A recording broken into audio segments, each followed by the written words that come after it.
You don't need to argue to prove a point. You don't need to explain yourself to be understood. In fact, the more you live what you believe, the less you'll feel the need to convince anyone of anything. The Stoic doesn't shout. He doesn't chase approval or try to win debates. He lets his life do the speaking, because in the end, it's not your words that shape the world. It's your presence, your consistency, your discipline, your peace. The loudest philosophy is a quiet one, lived in action, not in opinion. This episode is a reminder. The more grounded you are in your values, the less you'll need to defend them. You're not here to argue, you're here to become. So stop talking, start showing. 1. Words rarely change minds, but actions do. We live in a world saturated with words. Everyone has something to say, and most say it loudly. We debate online, we explain our beliefs, we defend our choices, often to people who aren't even open to understanding. But here's what the Stoic sees clearly. Words alone rarely change minds. What truly changes people, what truly plants seeds of reflection, is what they observe, not what they hear. It's not what you argue for, it's what you consistently embody. Think of your own life. When was the last time you changed your opinion because someone argued with you, cornered you, made you feel wrong? Probably never. The mind doesn't respond well to pressure. It defends itself. It digs in. Even truth, when delivered with force, can trigger resistance. But when we see truth lived, when we witness someone quietly practice what they believe with no need to convince, it's disarming. It bypasses defensiveness. It invites reflection without demanding it. That's the subtle power of action over argument. The Stoics knew this well. Epictetus taught that philosophy isn't something to talk about, it's something to live. That your values should be visible in your behavior, not just your words. Because when people see calm in your presence, discipline in your habits, kindness in your tone, they feel it. And that feeling speaks louder than any phrase. Let's say you believe in emotional control. You can quote Stoic lines about not being reactive. You can explain the logic. But if, in moments of conflict, you still explode or collapse, your message is lost. Now imagine instead that you stay grounded. You breathe. You don't respond with sarcasm or anger. You simply act with clarity and composure. No lecture necessary. Your example becomes the teaching. People learn through contrast. When they expect you to lash out and you remain still, they notice. When they expect defensiveness and you respond with poise, they remember. That is influence, not through pressure, but through presence. Arguing, on the other hand, often comes from the ego. It wants to be right. It wants to win. But the desire to win is the quickest way to lose your center. The Stoic doesn't argue because he understands that truth doesn't need to be forced. It stands on its own. If someone refuses to see it, no amount of talking will make them. And if they're open, they'll see it in how you live, not in how you insist. This doesn't mean we shouldn't speak truth, but our words should echo our lives, not compensate for them. If there's a gap between what you say and how you act, people will feel it, and they'll trust you less because of it. But when there's alignment, when your actions speak first, your words, if you choose to speak them, carry undeniable weight. So the next time you're tempted to correct, to argue, to make your case, pause. Ask yourself, is this about helping, or is it about proving? Then ask the harder question, what if I simply lived this instead? What if I let time and presence carry the message instead of my voice? Because that's the way of the Stoic, not to fight with words, but to lead with action. Over time, that quiet strength leaves the deepest impression. 2. Be a living example of your values. It's easy to talk about what you believe, to list your principles, to post your ideals, but the real question is, do you live them? Do your actions mirror the values you claim to hold, or are they just decoration for moments of convenience? The Stoic doesn't define character by what someone says under calm skies. He looks at what they do when the storm hits, when no one's watching, when their ego is bruised, when their patience is tested, when their values become inconvenient. That's where the truth comes out. That's where real philosophy begins, not in theory, but in embodiment. You say you value patience. Do you show it when you're interrupted, disrespected, misunderstood? You say you believe in discipline. How often do you keep your word to yourself when it's hard, boring, or invisible to others? You say you want to be wise. How often do you pause instead of react, listen instead of speak, observe instead of assume? Words are easy. Living them is the challenge. But that challenge is also the opportunity, because when you become what you believe, you stop needing to explain yourself. Your presence does the work. Your decisions speak. People may not agree with you, but they will respect the clarity, the consistency, the quiet conviction. That kind of integrity can't be faked, and it can't be debated. It earns trust without effort. Marcus Aurelius didn't lead with speeches, he led with restraint. In the midst of war, betrayal, political pressure, he practiced calm, kindness, simplicity. He didn't just write his values, he lived them. That's why his words still carry weight, because they were written from experience, not opinion. From the battlefield, not the balcony. Being a living example doesn't mean being perfect. It means being committed. It means when you fall short, you take responsibility. When you drift, you return. When you fail, you learn, and you try again. That quiet consistency, day after day, builds something more powerful than any argument: credibility. And once you have that, you no longer need to seek validation. You become your own proof. People might question your ideas, but they can't argue with your peace. They might disagree with your philosophy, but they can't ignore how grounded you are in conflict. That's what the Stoic aims for, not persuasion, but presence, not force, but firmness, not control over others, but full command over self. And here's the paradox. The more you focus on living your values, the less you feel the need to announce them. The more you act with integrity, the less you care whether anyone notices, because the reward is internal. It's in the clarity you feel at the end of the day, the strength of knowing that you didn't betray yourself just to fit in, that you honored your principles, even if no one clapped for it. So stop trying to preach the path. Walk it. Let your discipline speak before you do. Let your kindness speak louder than your arguments. Let your presence be your philosophy. Because when you live what you believe, the world may not agree, but it will listen. 3. Arguing feeds the ego, not the truth. Most arguments aren't about truth. They're about identity, about pride, about the desperate need to be seen as right. And once that desire enters the conversation, clarity disappears.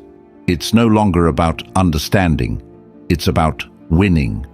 That's the danger. Not the disagreement itself, but the emotional charge behind it. The Stoic sees through this trap. He knows that the louder the argument, the more fragile the ego behind it. The ego thrives on friction.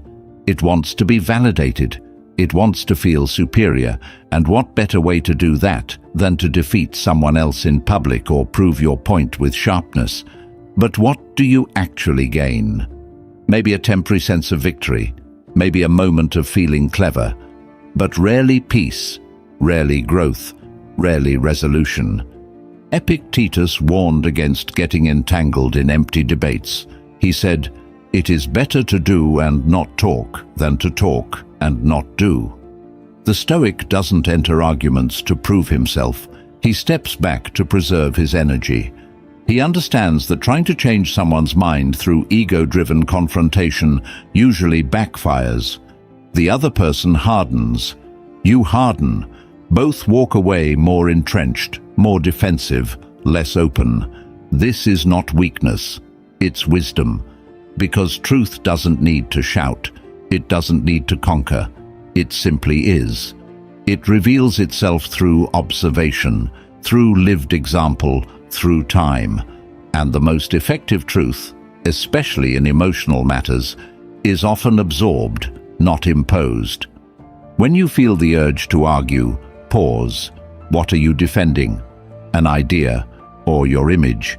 Is it about helping someone grow or about feeling superior? These are hard questions, but they lead you out of the ego and back to alignment. Because if you're speaking from principle, you'll speak with calm. If you're speaking from ego, you'll speak with fire. And that fire will burn your credibility. The Stoic approach doesn't mean silence in the face of injustice. It doesn't mean being passive or disengaged, but it means choosing your battles with care. It means knowing when to speak and when to step away. It means recognizing when the conversation is a trap, not for your ideas, but for your peace. And sometimes the best way to prove a point is to let it unfold, to live in such a way that your results speak for themselves, that your character makes the argument unnecessary. People might not agree with your words, but they'll remember how you made them feel. And if that feeling is steadiness, clarity, strength, they'll return to it, maybe not immediately, but eventually. So the next time someone challenges you, insults you, or tries to pull you into a mental tug-of-war, pause, breathe. Ask yourself, is this worth my peace? Or is this just my ego trying to feel big? Because real strength isn't in overpowering others, it's in mastering yourself. And in that mastery, arguments lose their appeal. The Stoic doesn't argue for truth. He lives in it. 4. Let your peace be louder than opinion. In a noisy world, silence is radical. In a reactive world, calm is powerful. And in a judgmental world, inner peace becomes one of the strongest forms of rebellion. The Stoic knows this well. He doesn't silence the noise by arguing with it. He silences it by refusing to be disturbed. Because the truth is, the more peace you cultivate within, the less you need to defend yourself without. And the more grounded you are, the less anyone's opinion can shake you. You see, most people are not searching for truth. They're broadcasting identity. When they criticize, when they gossip, when they judge, it's rarely about you. It's a mirror of their own unrest. And if you take it personally, you make their unrest your own. You absorb what never belonged to you. The Stoic refuses that transaction. He sees the storm, but he does not invite it in. His shield is not aggression, but presence, not defiance, but peace. Marcus Aurelius reminded himself often, "You have power over your mind, not outside events. Realize this, and you will find strength. That strength isn't shown through dominance or rebuttal. It's shown through quiet control, through choosing not to be provoked, not to be baited into games of pride, not to exchange inner clarity for external approval. It takes great discipline to stay silent when you could strike back, to breathe instead of react, to walk away when everything inside you wants to prove a point. But that discipline, repeated over time, builds a peace that is unshakable, a peace that speaks louder than any response ever could. People don't remember arguments. They remember how they felt around you. They remember the presence you held when things got tense, the steadiness in your eyes when others were losing control, That's the imprint. And it stays long after the words are forgotten. When you let your peace speak for you, you no longer need to explain yourself in every situation. You stop justifying your path to people who were never meant to understand it. You stop diluting your energy, trying to win approval from those who live in fear or confusion. You start choosing silence, not as avoidance, but as authority. You don't need to defend a truth that's lived with consistency. It becomes obvious. It becomes felt. This doesn't mean you become indifferent or cold. It means your emotional stability is no longer dependent on external permission. You can disagree without disdain. You can stand firm without shouting. And most of all, you can live free from the endless noise of who thinks what about you. So when you feel the urge to argue, to explain, to prove, pause. Remind yourself, peace is not passivity. It's power under control. And right now, I choose it. Let your stillness become the message. Let your calm be the argument. Let your peace speak volumes without needing a single word. Because the person who holds their peace in a world that constantly tries to steal it, that person carries a strength no one can argue with. 5. Respond with conduct, not counterattack. When someone provokes you, criticizes you, disrespects you, misjudges your intent, the natural impulse is to respond in kind, to defend yourself, to push back, to match their energy. But that's the trap. Because the moment you react emotionally, you lose control. You give their behavior the power to shape yours. And the Stoic refuses to hand over that kind of authority. Responding with conduct means letting your actions, not your emotions, do the talking. It means choosing poise over pride, strength over noise. You don't meet insults with more insults. You meet them with restraint. Not because you're weak, but because you're above the game. Epictetus said, "When someone does you wrong, do not ask what punishment he deserves. Ask instead, what part of me needs to be strengthened to endure this?" That's a radical shift. It turns offense into opportunity. Every confrontation becomes a mirror, not for the other person, but for you. It reveals your triggers, your patterns, your attachment to being seen as right. And when you see that clearly, you can rise above it without needing to strike back. The Stoic doesn't engage in petty retaliation. He plays a longer game, one that values character over victory, presence over provocation, because he knows that real influence doesn't come from clever comebacks. It comes from how you carry yourself under pressure.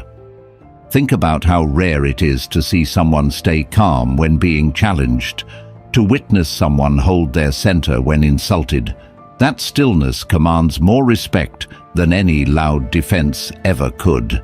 It signals that your self-worth isn't negotiable, that your values aren't up for debate, and that your energy isn't available to every argument that tries to pull you in.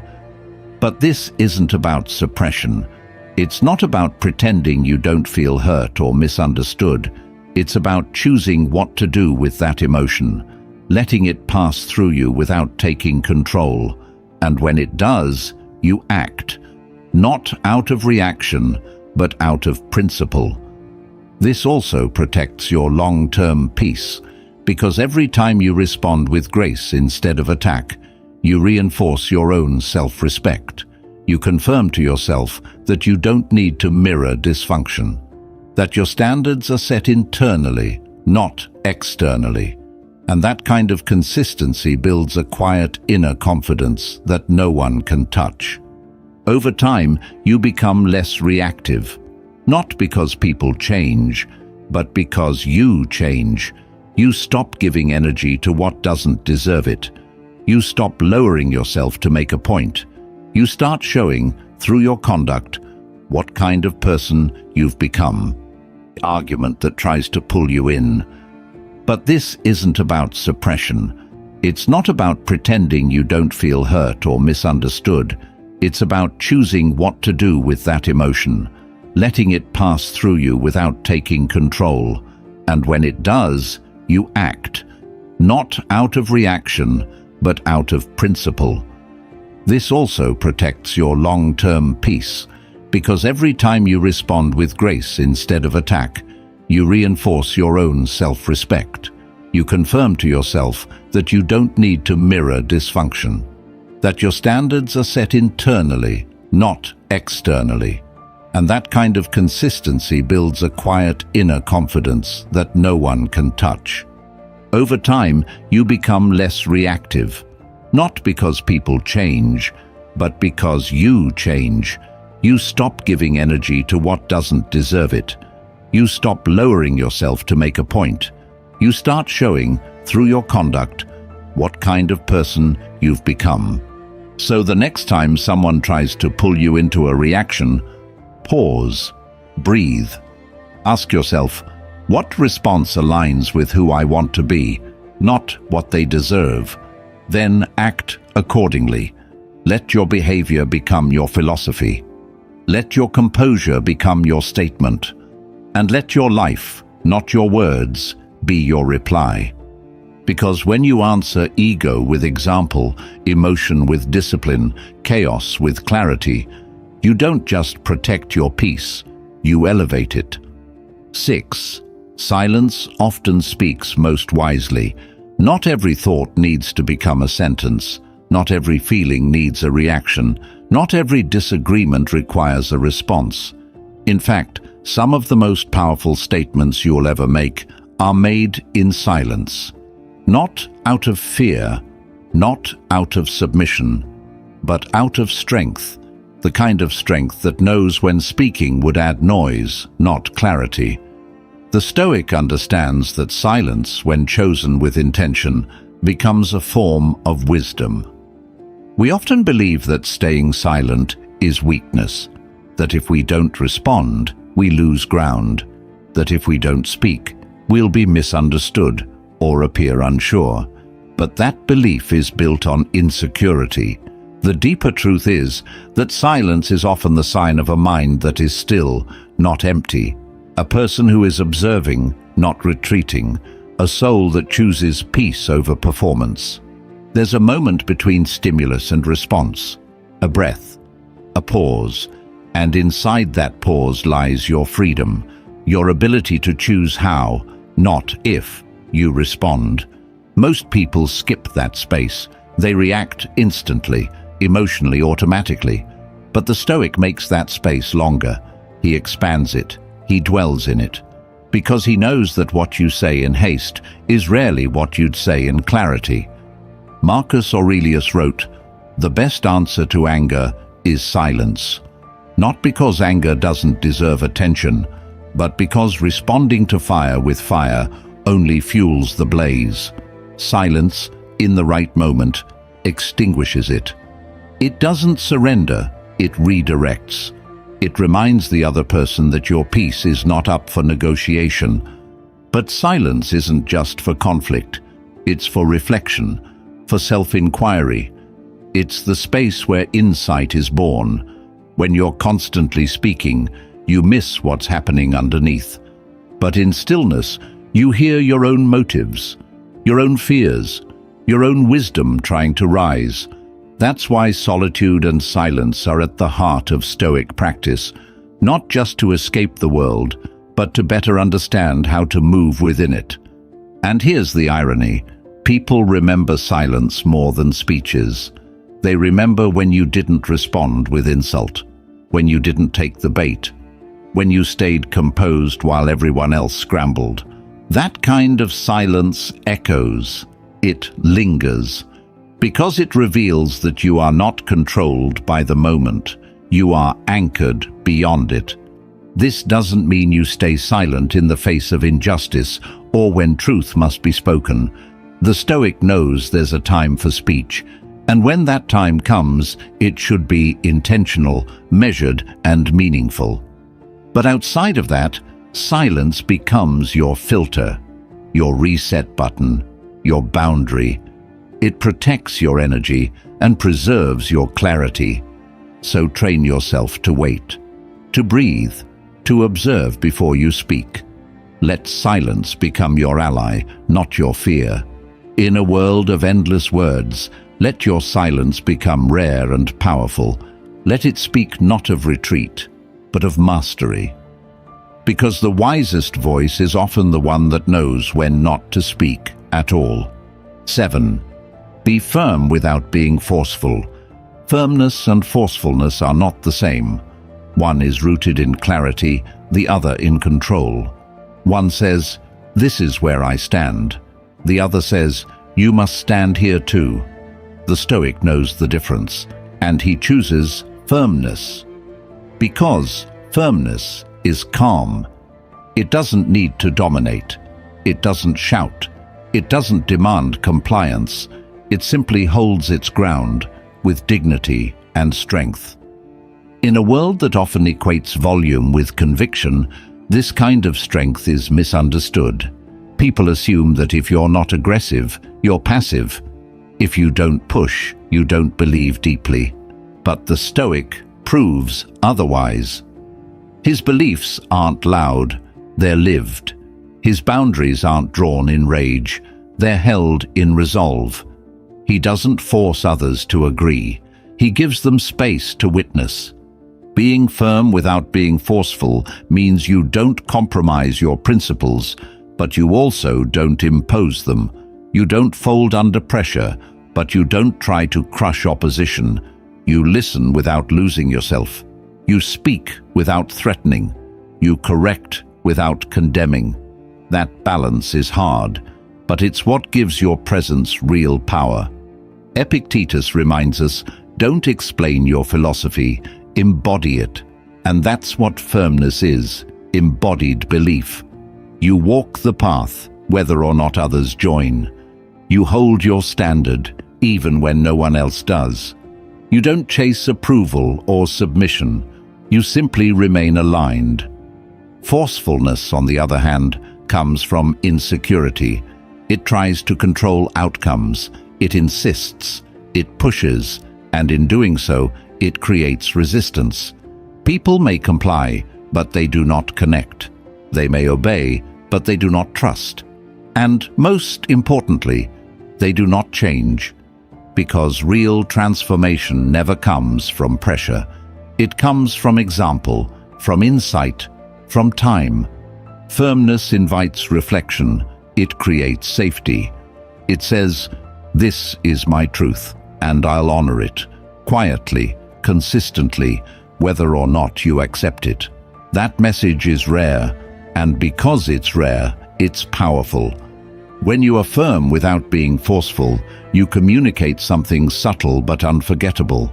I do not need you to agree for me to be at peace. That energy is magnetic. It draws people in, not through control, but through clarity. Not by pushing, but by anchoring. And here's the deeper truth. The more you practice this kind of strength, the less reactive you become.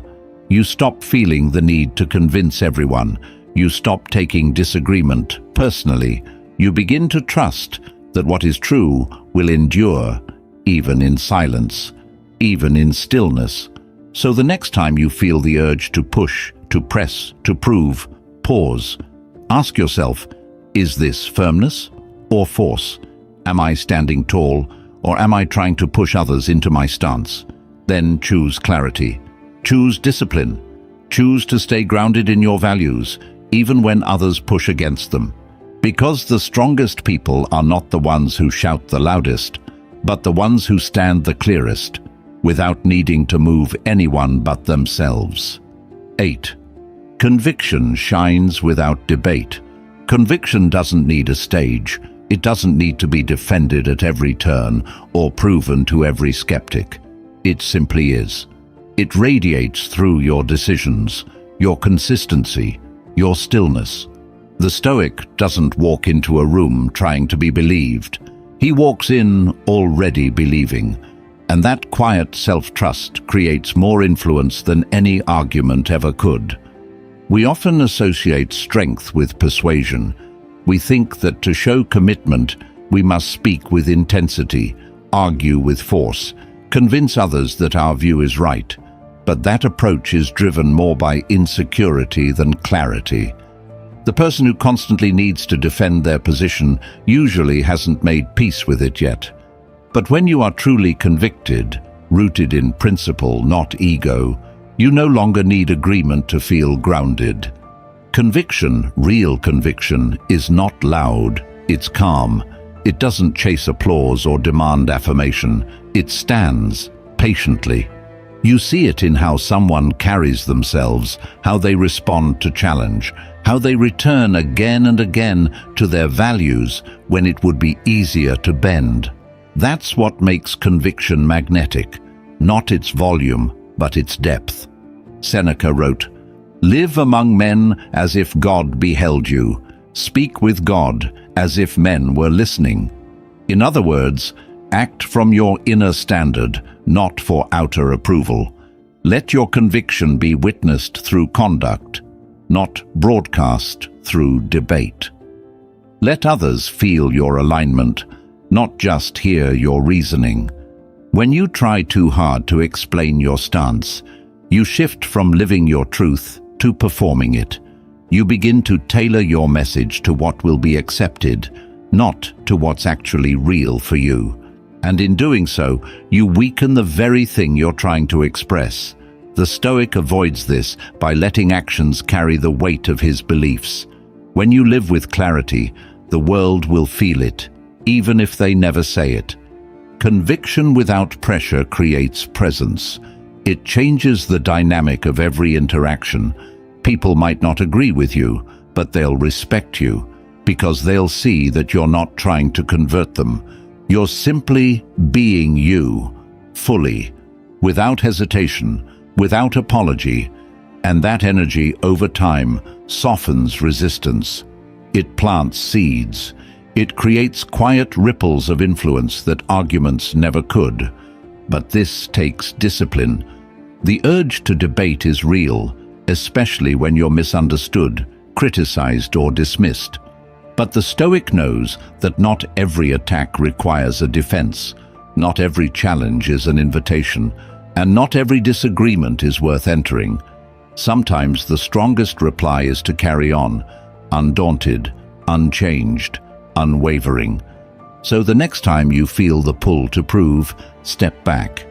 Ask yourself, am I acting from conviction or from the fear of being doubted? Then return to your path. Return to your practice. Let your clarity do the speaking. Because the person who doesn't argue, but still lives fully in what they believe, that person doesn't need to be loud. Their life is loud enough. 9. Stoicism is practiced, not preached. Philosophy means nothing if it stays in your mouth. It's not a badge. It's not a caption. It's not meant to be displayed. It's meant to be embodied. The Stoic knows this. He doesn't preach his beliefs. He tests them. In discomfort, in failure, in the quiet moments when no one is watching. Because that's where the real practice begins. Not when life is easy, but when it asks you to prove what you say you believe.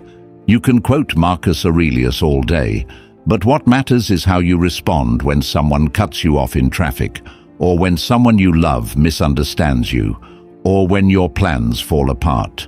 Stoicism is not what you post. It's what you reach for in the heat of challenge. It's the framework you return to when your ego flares, your patience runs thin, or your emotions start pulling you in 10 different directions. Preaching is easy. You can learn the language of wisdom quickly, but practicing it, that takes something deeper. It takes humility.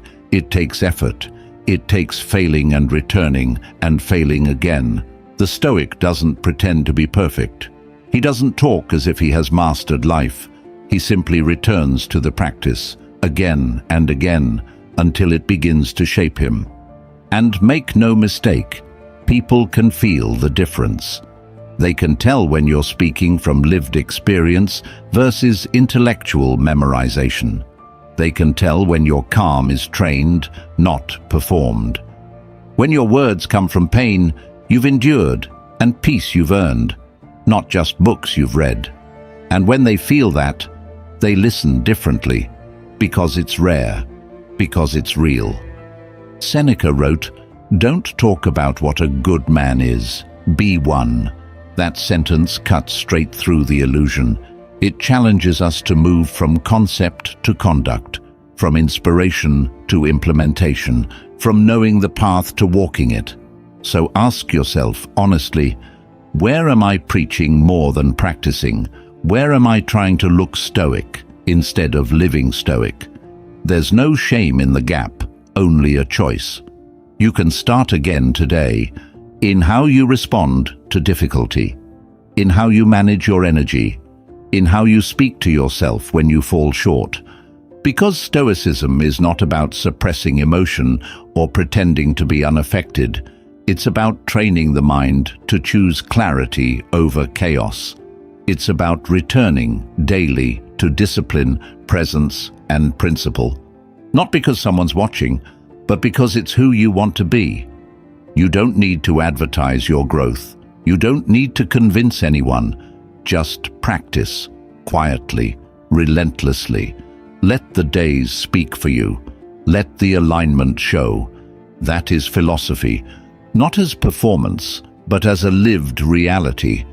And when you walk through life like that, people will notice, not because you told them, but because your presence will feel like something rare, someone who doesn't need to talk about what they believe, because they're already living it. 10. Truth needs no defense. Truth stands quietly, steadily, without needing to be shouted, repeated, or explained away. It doesn't chase acceptance, it doesn't panic under pressure, and it certainly doesn't require your ego to defend it. The Stoic understands this. He knows that truth, like a mountain, doesn't move when someone points at it and says it doesn't exist. It just remains. When you find yourself trying hard to prove you're right, stop. Ask yourself, why do I need them to agree? Often, it's not because they're wrong, it's because our sense of self is still tied to being validated. But real truth doesn't ask for applause. It doesn't require a crowd. It simply expresses itself through your choices, through your calm, through your resilience. When you're aligned with truth, you don't need to control the narrative. You don't need to micromanage perception. You don't need to rush in to correct every misunderstanding, because you know time reveals what words cannot. Conduct reveals what arguments never can. Epictetus said, "If someone speaks ill of you, and it is true, correct yourself. If it is false, laugh." That's not indifference. That's liberation, the kind that comes from not needing to carry what doesn't belong to you. From knowing that the truth, even when ignored, doesn't lose its power. It only waits. The Stoic trusts that truth has its own timing, that justice unfolds slowly but surely, that what is real will always surface, even if it's buried beneath misunderstanding or denial. And because of that trust, he doesn't waste his energy defending what is already whole. He channels that energy inward, into building, into becoming, into staying aligned. This doesn't mean you stay silent when it matters, but it does mean you stop performing. You stop trying to persuade people who are committed to misunderstanding you. You stop explaining yourself to those who are only listening to argue. You let your life do the speaking, and you let truth work on its own schedule. And here's the quiet power in that. People remember how you stayed grounded, how you didn't waver when attacked, how you didn't lash out or lose yourself just to be heard. That kind of steadiness becomes a lighthouse. Others may not admit it, but they'll feel it, and they'll start questioning their own noise. So hold your truth, not with tension, but with peace, not with fear, but with clarity. Let go of the need to be understood immediately. Let go of the fear that if you don't speak now, your truth will disappear. It won't. What's real never needs rescue. It only needs time, space, and consistency. You don't need to fight to protect it. Just live it. Live it so fully that it becomes undeniable, and when others come around, they'll see you never had to convince them. You just had to remain. Because the deepest truths are not the ones we defend, but the ones we embody. You don't need to win arguments to live in truth. You don't need to raise your voice to be heard by the right people. You don't need to explain your principles to prove you have them. Your life is your message. Your consistency is your language. And your stillness, your ability to stay centered while the world pulls and pokes and provokes, is your highest form of discipline. We live in a time where everyone is speaking, few are listening, and even fewer are living what they say. Everyone wants to be right, everyone wants to be seen, but the Stoics seek something different, something quieter and far more powerful: integrity. Not as a performance, but as a path. Not to be admired, but to be at peace. He knows that a man who embodies what he believes doesn't need applause. He doesn't need agreement. He doesn't need the noise. Because truth, when lived with discipline, becomes a form of peace no one can steal. And maybe that's the hardest part, to let go of the desire to convince, to resist the impulse to reply, to explain, to argue just one more time. But the more you practice this, the more you'll realize that silence is not absence, it's alignment. That restraint is not weakness, it's clarity. That walking away is not defeat, it's mastery. A man who knows who he is doesn't chase understanding. He invites it, not with his words, but with his way of being. So choose that path. Choose the slower, quieter, deeper one. The one that's not about winning debates, but about winning yourself. The one that trades ego for essence, argument for action, tension for truth. And as you walk it, remember this: those who truly live their philosophy never have to declare it. It shows in their tone, in their pace, in their posture. It shows in how they handle discomfort, how they hold their boundaries, how they remain grounded when others spin in circles. You don't need to prove your worth. You just need to live like you believe it. So walk on, calm, clear, unshaken. Let your life become the quiet roar of everything you stand for. And let the world see, without you ever saying a word, that your silence was never empty. It was full of conviction.